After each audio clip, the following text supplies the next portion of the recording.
Hello, everyone. Welcome back to the Teach Yourself podcast. Excited to be here. We have a special guest today, Aishani, Dhawan, and please help me if I'm still saying that wrong. But a little bit about her. She's the founder of Roundabout, and we're going to ask her a little bit more about that today. And she's also worked with some of the biggest companies in tech and finance, has some big experiences there.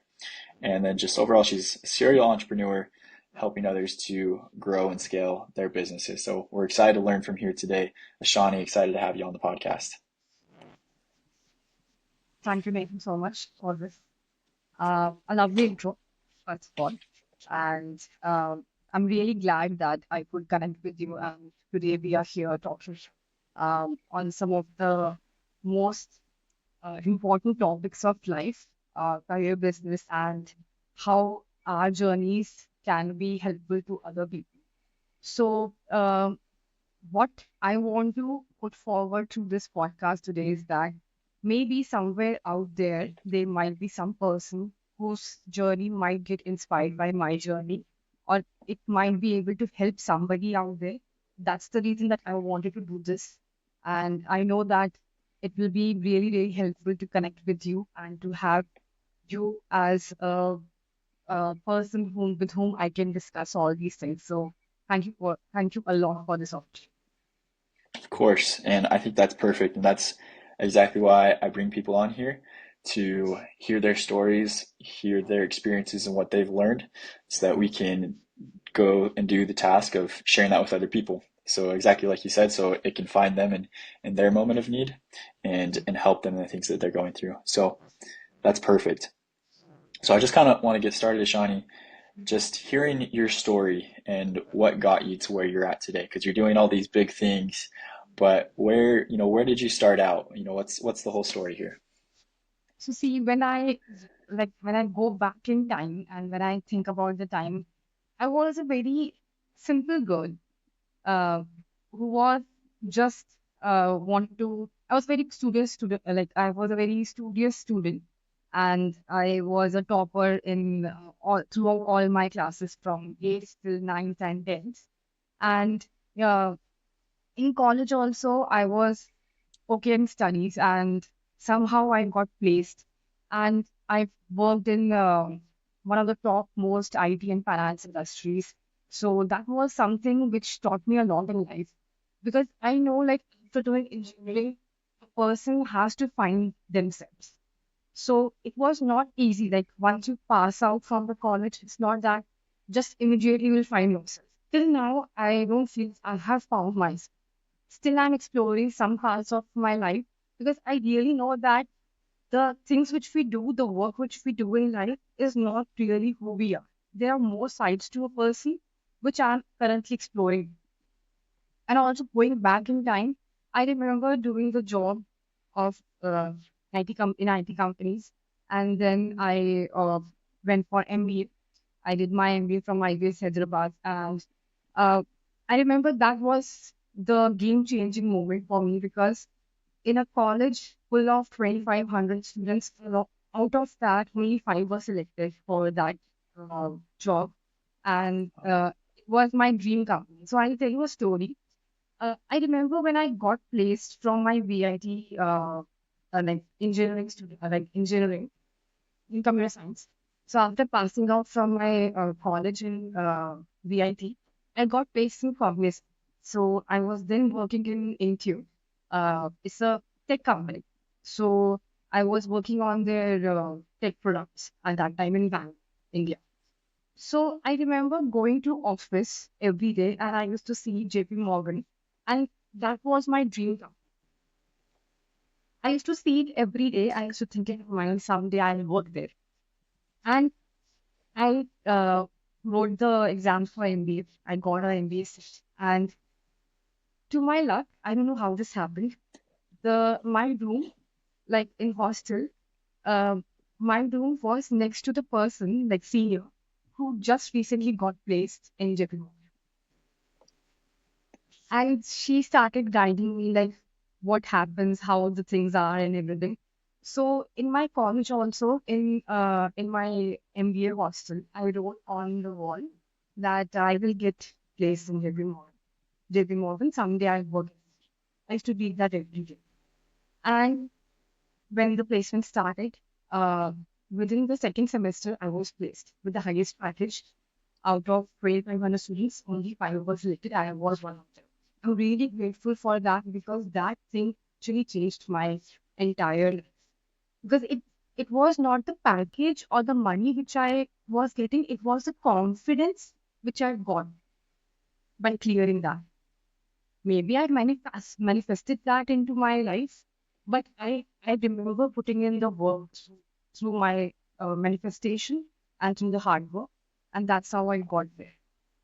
So uh, then after that, as I told you, that a person is not defined by the things that they do, only do in their career. I really wanted to explore more things. So once I got that, I started exploring more about business. So thanks to my now my husband, but thanks to my partner, that he was really my motivation to get into entrepreneurship. Because I used to see the guy who is building his business to multiple figures, eight figure, and I was really, really inspired that I really wanted to do that. So he was my next motivation that I need to get into entrepreneurship. And that's how I stepped into it. And that's my journey from being an employee, IT employee, a simple IT employee, just working hard through it, worked in top IT and finance companies, gained experience from there. And that's how I got into entrepreneurship. And with entrepreneurship, what I feel is that people think that it's very fancy thing. But when you get into it, it's very it's really, really, really tough. It's not like it's a holiday and you have to work very few hours. It's actually working 24/7. You leave your 9 to 5 and you get into 24/7. But yeah, it's fun. You enjoy the process. You find yourself in this process. And what I have believed is that entrepreneurship is fun when you start enjoying the process. If you keep on thinking that I need this thing, I set a goal and you get that goal. But along with getting that goal, you need to enjoy the journey. Otherwise, what I feel is that entrepreneurship can get very, very tough. I think I mean, that's an awesome story. Thank you for sharing all of that. It's really inspiring. I loved what you said about, how you've learned and discovered so much about yourself, but there's still so much that you're learning as well, with all the things that you're doing, and that, even when we manifest those things into our lives by, our desires, it still takes a lot on our part. We have to be doing the things and working hard, just like you said. And I totally agree with you. You leave a 9 to 5 for entrepreneurship, and then there might be some people that don't realize it, but you have to embrace that 24/7. It becomes every moment of every day. It's what's on your mind. It's what you're thinking about. It's what you're dreaming about, whether you want to or not anymore.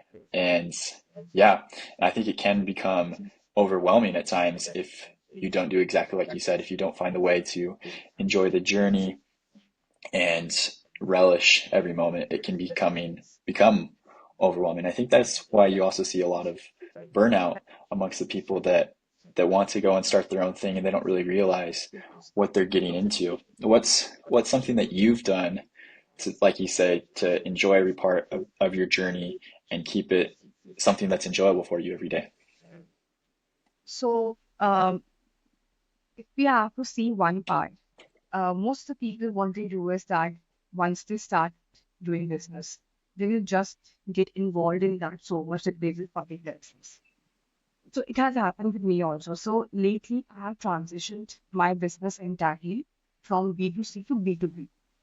So the change which I have seen is that in order to be sane and in order to have my own life and to enjoy it myself, I have set clear boundaries, first of all, that this is the time allotted for work, and this is the personal time, and this is the personal life and family time.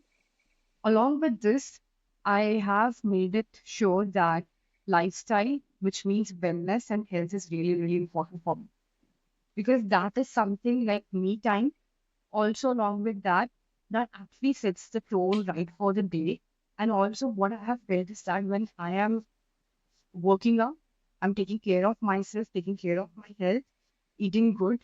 everything, all these small, small things, working out, eating good, and going for a walk or something like that, all these small, small habits actually play a lot of big role and help in preventing the burnout. So people usually in Instagram or in other social media also people say that you should be having the 3 hours long morning and this and that. I don't educate that thing because I really know that uh, when a person who's starting out a business, they really need to invest in a lot of into the business. That time, if you think that you can build out your business by doing all these routines and everything, that is you need to put in the effort. So what we can do is that we can allot a little bit of 20 minutes or let's say 10 minutes out of our schedule and have all these things also somewhere placed in our schedule. Because I have observed that when the mind is very calm and focused, and working out really helps in that, at least for me. And I have been working out from my college days. So that's something that really, really helps me out. And even there are days, I am also a human being, I won't lie over here. There are days where I'm actually burnt out and I really don't feel like going to gym also, not working out also, or not even leaving out of the couch. So I accept that person also. I won't be hard on myself that why am I doing like this? I cannot be successful. I won't do that because see what I have learned through all these years is that accepting yourself in the worst times also is very, very important. Maybe you are having a bad day, but that bad day won't last like right? Things are gonna change. Change is the one thing which is very, very constant. This is the thing which I have been trying to learn a lot nowadays. I think that's yeah, I'm going through, a similar thing, finding that balance, giving yourself grace and being able to separate it and find those moments and make those moments and, allow yourself to have hard days and be like, I'm gonna push through this, but I can also recognize that, today's difficult. I'm probably not gonna be at my most optimized state, but you know, we're still doing things, we're still succeeding. It doesn't completely remove all the value that we've created before now. One bad day doesn't ruin years and years of hard work and effort.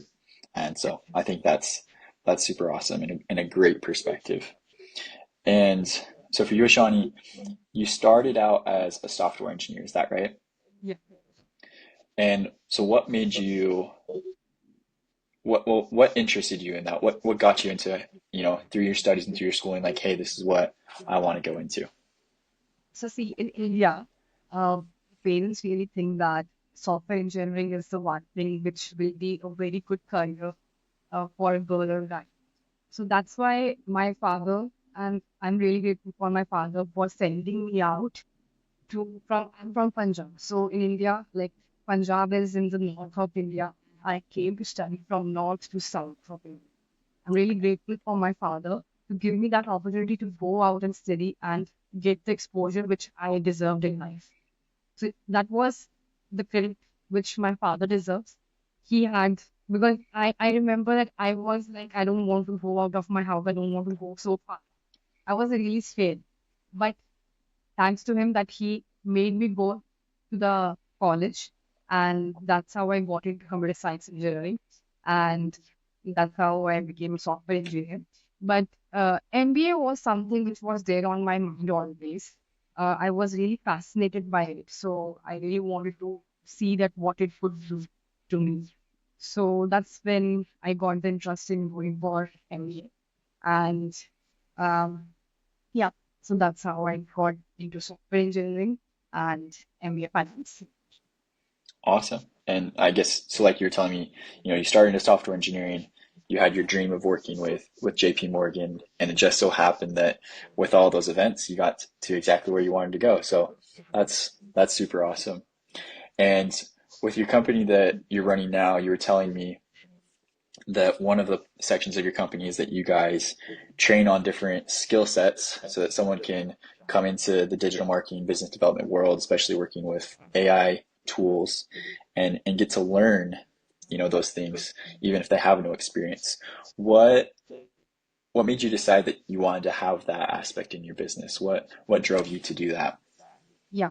So I remember in my college days, I got placed in Cognizant, but I was trying to get some other job. Because I was a fresher, I was not able to get any job that time. So I was not having a good experience on my resume. That's the reason I was not able to get. Though the story changed in JP Morgan side, but I was not able to get any good job. So this is the thing. There is a gap which I have noticed in the.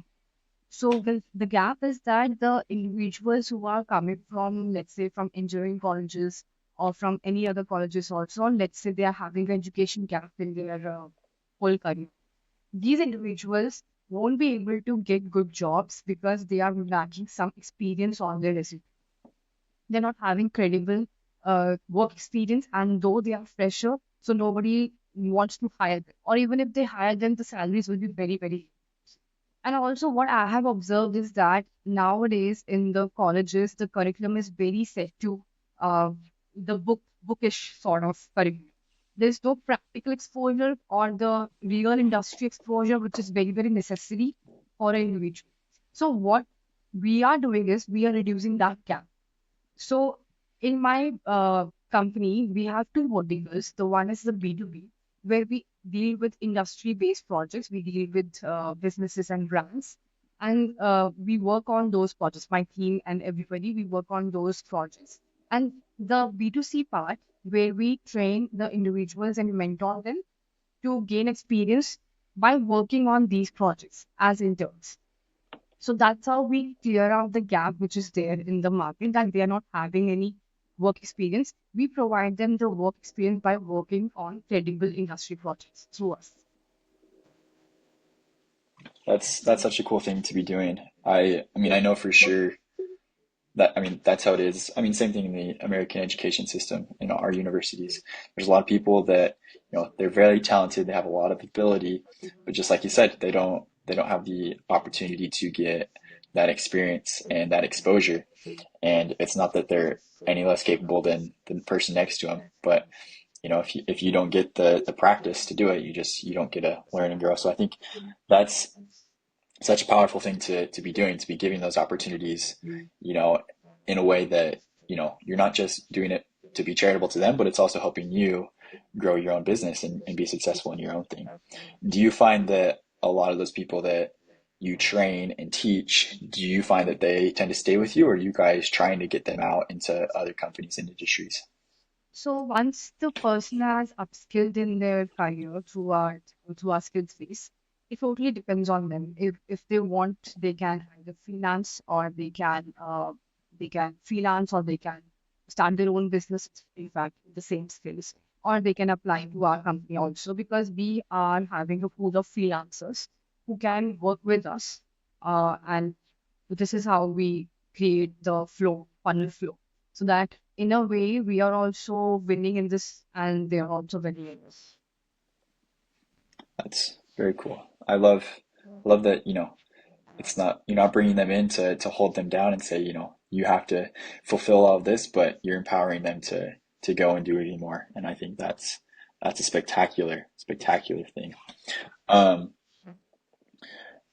just kind of going back to your time with Intuit, JP Morgan, and the other big companies that you worked for, what were what were some of the roles that you had there that have helped build you up to where you are now?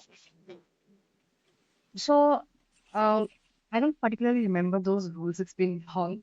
But when I have to say something which helped me out is that professionalism, along with that, how to talk to people and how to network with people. And the one thing which I have always appreciated in my life is that even though I'm a business owner today, I feel that a person should never stop skilling. So till now, I'm really, really interested in new technologies or new things coming up. I go and find out about it. I go and research about it because I feel that when you are upskilling, you're actually in the loop that what is happening. Because if you are not upskilling, you are really stagnant. You really don't know from where to go, like how to go from here, how to scale up, also you won't be able to help anybody else if you don't upskill. And the major problem which I have observed is that the individuals will gain education or they will learn a skill, but they will stop upskilling them. So upskilling can be really, really helpful because even if you are very smart, even if you are very talented, if you don't upskill, you will be still left behind by someone who's upskilling and is hard work. I think that's a super powerful observation and so true in anything that you do, whether you're a business owner, an athlete, uh, just any kind of education, always, getting to the top of your game and then continuing, like you said, to learn and implement everything that's new. And I think it's a great mindset to have from the very start. And I think that's probably something that's very much contributed to the success that you're having and the things that you're able to do. And so as you've done all these great things and you're helping all these people, what motivates you to keep doing it every day? Like what's your purpose now in waking up every morning and serving the people that you do? See, if you have to ask me the motivation, I'll be honest with you. I really, really don't like to be dependent on motivation because I sometimes I like to be dependent on like some sort of motivation, but I feel that motivation will be lost. So I'm really scared that if I depend on single one thing, I will lose it out and then what will I? So what I do is that this is a trick which I have learned from my husband. So he tells me that take everything one day at a time. It's very, very hard for me to not imagine what will I be or where will I be like or where will my business be 3 years or 3 months or even a month from now. But what I have learned, like what he tries to make me learn is that let's take everything one day at a time. And when we start thinking in that way, I really feel that he's right. Because when we take everything one day at a time, what happens is that we are not anxious, we are stress free, and also we take things very smoothly and without any anxiety. So yeah, motivation is something I really am very scared to find something to be like motivated for. Only thing is I do is I'm trying to create systems. So I'm trying to create system for my health, for my lifestyle, like waking up the same time, going back to sleep at same time, and hitting the gym, going for workout, everything at same time. Creating systems and delegating the work also in the business, creating sales funnels, everything is a system. So what I feel is that take everything one day at a time, create superb systems. That's how the things will be also smooth for you. And that's how you can also function nicely without getting burned out and you can enjoy your life also. I love that. I love that. That's yes. I don't have the perfect words to respond to that, but I think that's a perfect mentality, just the one day at a time. And I think it's so true that, sometimes we do have that motivation and when it dies on us, then, we like you say, we lose all motivation and desire, and that can be a super hard thing. So I think that's a perfect explanation to have, especially for, you know, when you kind of get to a point maybe where you're plateaued and you're just sustaining things, to have the mindset, one day at a time, or when you're starting out and things are difficult, take it one day at a time, or maybe just you're trying to find the direction again. So that is a great thought, and thank you for sharing that and putting that into words. I think that's awesome. Well, before we end here, Shawnee, is there anything else that you'd like to share or think would be important for our listeners to hear? I would like to know something about what you think about all these things, like uh, let's say about the systems which we built in life, or how about having a good career or having a good system built up in life. Yeah. Well, let's just start with systems. Um, I love I love organization and I love systems and just, knowing exactly how things are going to go, how it's going to happen. This input creates that output. And for me, I'm still kind of scaling up my own, small companies and growing from there. And so I'm, kind of learning like, this is how things need to flow, this is things how things need to work. My education is in the construction industry. And so it's a very, very systematized operation, from the foundation to the last beam that you install. And so I love looking at things from that perspective. When we have a project in front of us, we need to take it from the design phase where we've worked out all the details and we've built it completely on paper and we know every single step before we start the process of actually, putting the shovel to the soil and moving things around and making things actually happen. So for me, I think the best systems are the ones where you can do all the planning ahead of time, get everybody on the same page, and everyone knows their assignment so that you can just send it out and you just get to watch that system work as one cohesive whole. And everything is running on that schedule, on that time frame, and you get to see um, it's really like a living thing as you put together a structure like that. And I think that applies to anything in business. Maybe that's something you're designing in a software and all of those things. As to a career and why I think that's important, I was fortunate enough in the program that I attended for construction, our faculty actually provides way more opportunity for us to get out into the actual industry and have those internships and have those work experiences than so many other places do. We'll have we have 3 semesters a year. They're about 3 to 4 months long, and every semester there are 30 to 40 you know national international companies that come to our campus and they talk to us and they recruit us, and they always come on and say, he's like, hey, we know you don't know anything, we're going to teach you though, so just come and talk to us, come work with us, we're going to help you be successful. And so I've just loved that mindset. My future career goal is I want to um, go into the legal industry. I want to become an attorney and work in there, and I want to build a law firm to help people.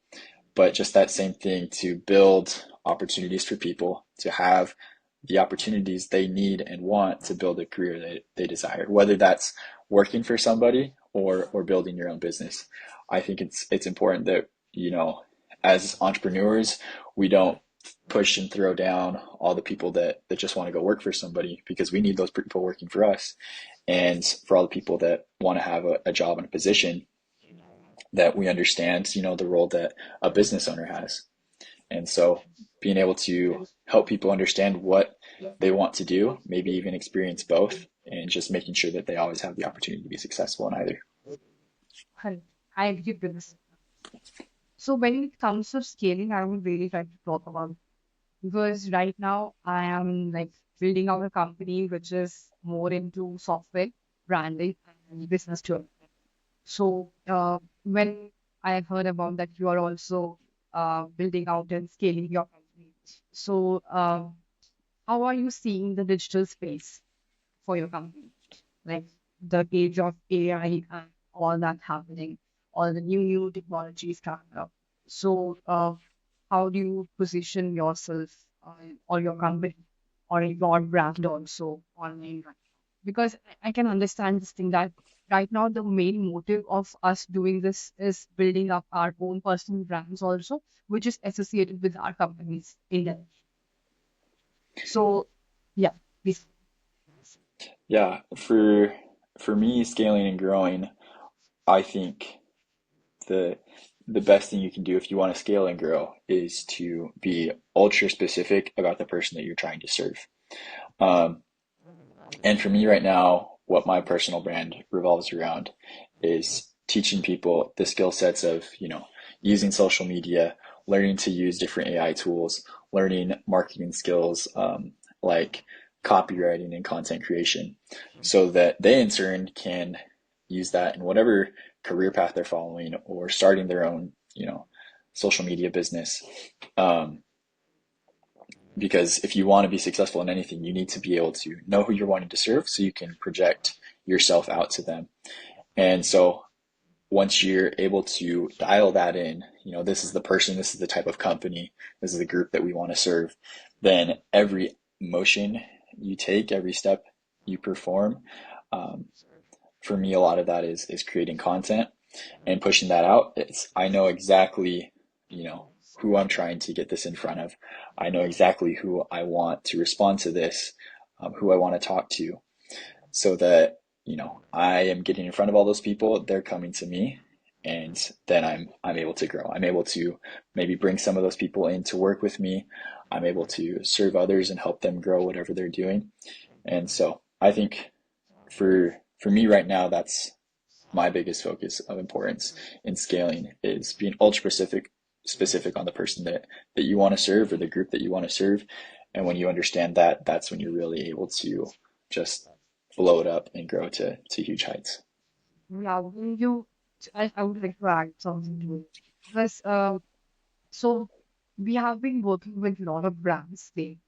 Um, so we have worked with international brands also, and brands from Germany, Austria, Canada, Australia, and Indian brands, like brands from India, and businesses from India also.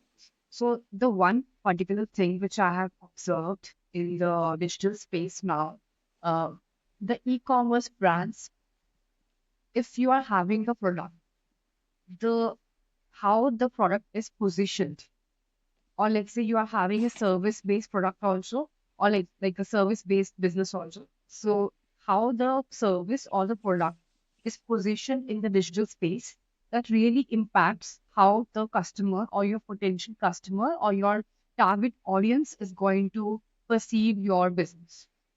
So this is the thing which we have observed with the market research. Because when a customer is coming onto your website, whether it's a service-based business or whether it's a e-commerce product-based business, when a customer or a potential target audience comes to the website, they will get to know like how to perceive your brand through the online presence.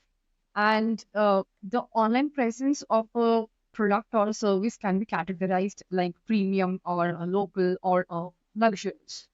So the categories of how the business owner wants to position these things really, really impacts that how the business sales will be and how the perceiving of the things will be for the target audience. So what I feel is that now in today's age, branding of a business along with that how the business is positioned is really, really important more than anything. I definitely agree with that. And especially, like you say, in the digital age that we're in, and most people have a first exposure to something through things like social media, that's what they remember, that first touch. And so, making sure that the way that we're putting our brand and our company out there is exactly the way we want it, in the positive way that we want it. Obviously, in everything that you grow, you'll have the people that don't like what you do and disagree with what you do. But because you have those at the same time, you have all the people that love everything that you're doing and agree wholeheartedly with what you're doing and wholly support that. So I definitely agree with that. We happen to work with a company which appeared on Shark Tank, Germany. So the one thing which was very, very important for the founder when they approached us that they wanted to rebrand their entire business and rebrand their entire digital presence, website, everything, because they were going on Shark Tank journey. They wanted to have a digital presence which is very, very suitable and also in sync with the brand's position. So that's how we help them in achieving all these things. Because branding is one thing which can really, really trigger the mind of a user or a customer to really purchase the product. Because if you go to a supermarket, you will see so many brands, e-commerce brands, which are same. And to be honest, even I will look at the branding and the packaging, and then only I will purchase the product. So in some cases, I know some cases we have to purchase a product because that product is good. But sometimes when you are a human being, you will fall for the packaging, you will fall for the branding, you will fall for such things. Same goes for the digital presence. Let's say when you are going on to a customer's or a business's website, how the website is looking like, how the presence is, and how the app is built, the UI, UX, everything really, really counts. So this is the thing which I have really, really observed, that uh, s- how the businesses, or how the service-based businesses or the product-based businesses can differentiate themselves from their competitors. Because actually this thing gives them the edge. Ads, marketing, everybody is doing. So what is the edge which you are going to create in the market to actually trigger the customer that they should be buying your product? Yeah, building that customer journey from start to finish, I think is hugely vital. You're building, you're manipulating, the way that you want them to feel and the things that you want them to act and do. And so I think being able to, you know, first you gotta, understand, who that is, so then you can understand how they tend to act and the things that they liked. And when you understand those things clearly, I think you are able to achieve those things at a very high level. So, Correct. Absolutely correct. well, And also go with the ahead. launch, huh, and also with the launch of AI, now every business, whether it's a software business or it's a product-based business, they want to launch AI into their business somehow. So these automations or integration of AI chatbots and all those AI tools and everything. So these things have really, really made the journey of a customer and the business owner also easy. So there's one topic which I would like to talk about. So in our roundabout skill space, we are giving out the mentorship for individuals in no code or low code areas: digital marketing, low code, no code software development, and business development. So here, when I am particularly talking about low code or no code, because I was a computer science student, but I was really scared of coding. I had to do it, I had to learn it, but I was really scared of it. I'll be honest about it. And I really don't like it. So now with the advancement in technologies, there are low code and no code tools in the market, and how the AI is integrating it with all these tools. This is what we want to have the individuals to be training on, because this is the future. Nobody wants to code, and nobody really. There will be people who want to do that, but most of the people would prefer to have the career in digital marketing with AI, and having the preference to low code or no code use. So this is a space we are creating and training these people on these skills, so that they can leverage these technologies which are launching new in market and build out their career out. I think that's a really cool thing to be into. And I think, like you said, this really is the future, and being able to utilize AI to its fullest potential. There's a mentor that I follow, and he was talking about recently how he believes the future of AI integration, especially with like our websites and sales funnels, is that when someone comes to visit your website or they see your ad, that with the AI integration, it's going to be unique to that person. Your website changes every time a visitor's on there because it knows exactly what that person wants and needs, and it knows exactly how to communicate with them. And then the next person comes on and it's a totally, different thing, obviously with your same style and feel, but it's just going to be so hyper tuned to every single customer that it's just going to be so powerful in getting the results that we want.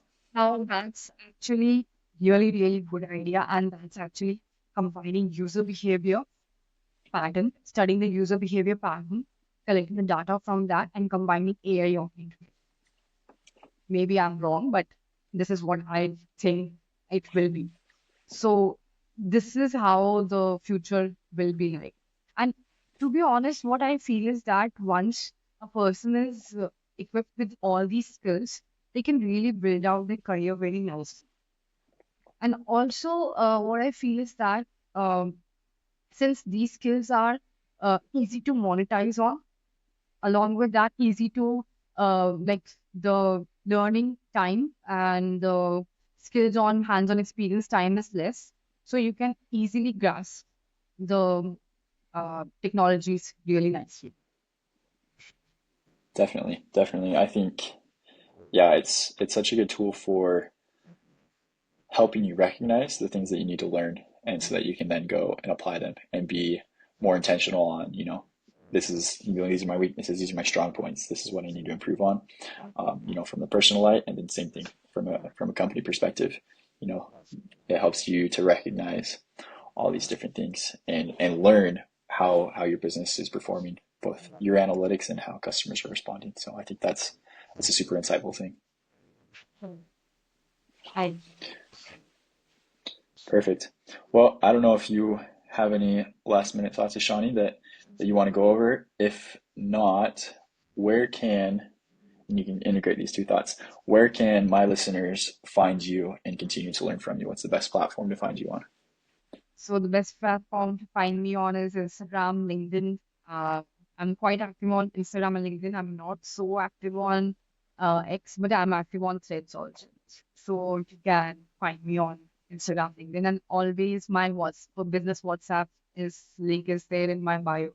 Anybody can reach out to me anytime. I provide mentorship also. Uh, if anybody wants to have a guidance, career guidance, or something like that, you can just drop me a text and I shall try to go if I can.